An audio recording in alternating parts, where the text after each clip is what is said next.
Hi, I'm Henry. I'm DJ. We play in a band called Keep Flying. And you're watching HeartSupport.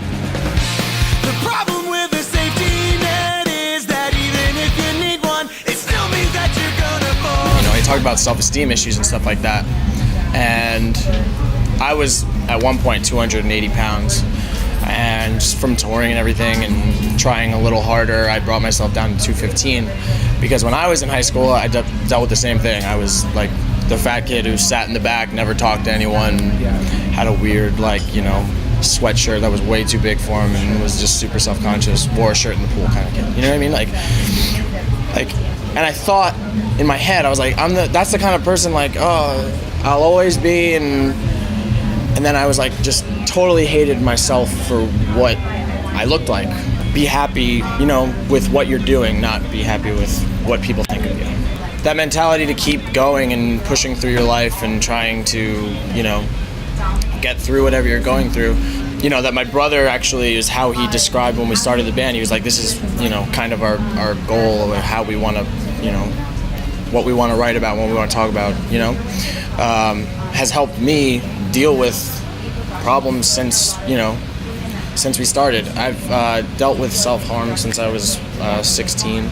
It's so nerve-wracking every day when you're going through something like that, whether you're cutting or abusing alcohol or abusing, you know, anything, any sort of substance abuse. It's something really difficult to deal with, but once you have the realization that the people around you care about you, you know.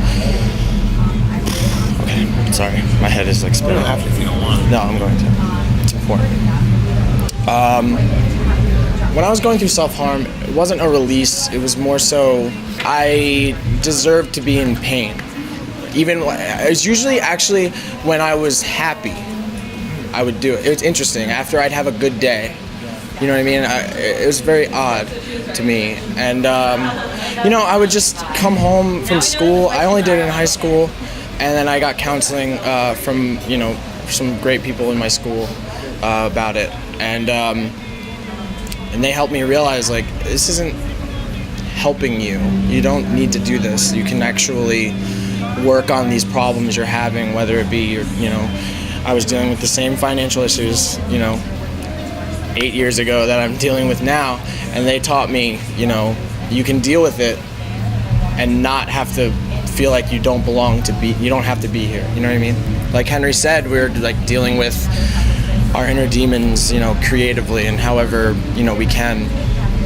And when it came to self-harm, it's just one of those things that I felt like, you know, I dealt with suicidal thoughts my whole life, and it's like I felt like not deserving of anything happy, like Henry said, and it's just I don't deserve a mom.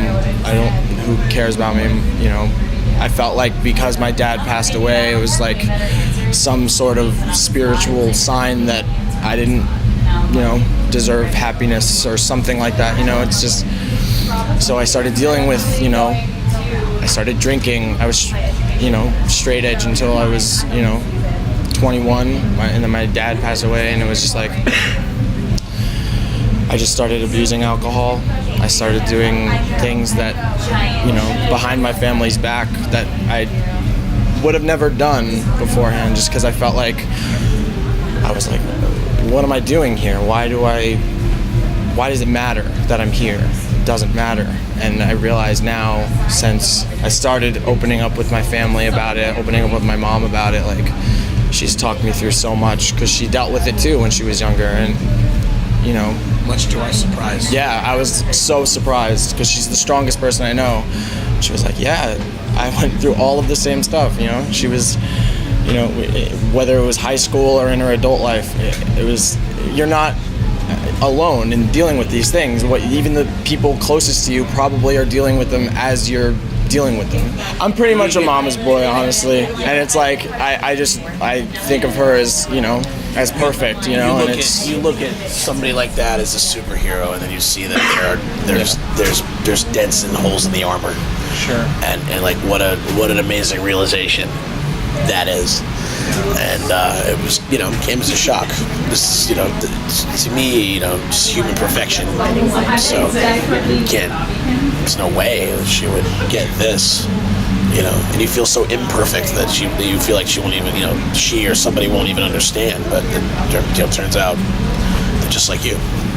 It's just so hard to talk about, but you can't be afraid to talk about it, and that's why organizations like HeartSupport are so quintessential and important, and you have to stick together and just deal with these problems head on. And that's a really interesting thing to be difficult, because it's all in your head. I realized I was making everything so hard on myself just for the sheer worry of something upsetting my mom and making her feel worse. You know what I mean?